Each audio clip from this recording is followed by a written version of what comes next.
Wall Street is trading slightly lower after yesterday's rally. Futures on the benchmark US indices opened in the red.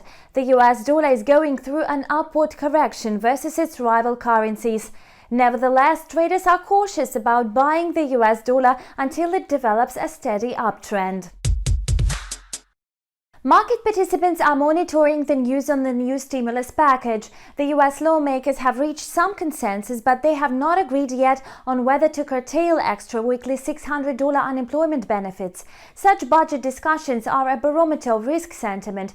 If the Democrats and the White House manage to settle the deal, this will boost demand for risky assets. The overall market sentiment on Wall Street is negative. Futures on the Dow Jones grew 0.6% in the early New York session to trade at 26,476 and declined afterwards. Likewise, the S&P 500 shed 0.33% to trade at 3,237.38. The sentiment in the equity market dampened amid speculations on a purchase of TikTok by Microsoft. In this context, the US and China could launch a full-blown technological war. Investors still doubt a rapid recovery of the US economy, despite a slowdown in new coronavirus cases and the better-than-expected manufacturing PMI. Notably, gloomy economic forecasts and speculations on new stimulus measures do not inspire dollar bulls. The greenback is trading mainly flat against a basket of 6 major currencies. Nevertheless, there are some signs of the positive dynamic. The US dollar index gained 0.3%, trying to climb above 94 in yesterday's trade.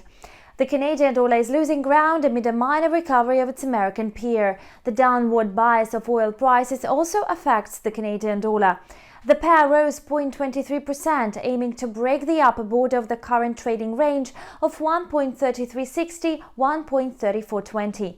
Oil is trading lower in the New York session. WTI lost over 1%. Traders are again struggling to push the price up to $40 a barrel. August is going to be a highly volatile month for the oil market. Investors are braced for gyration of oil prices as demand is waning again in the face of the new coronavirus wave. Another reason is that OPEC and its allies began scaling up oil output. This stage of easing quotas is expected to last until the year-end. That's all for today. Thank you for watching and see you back tomorrow. Bye.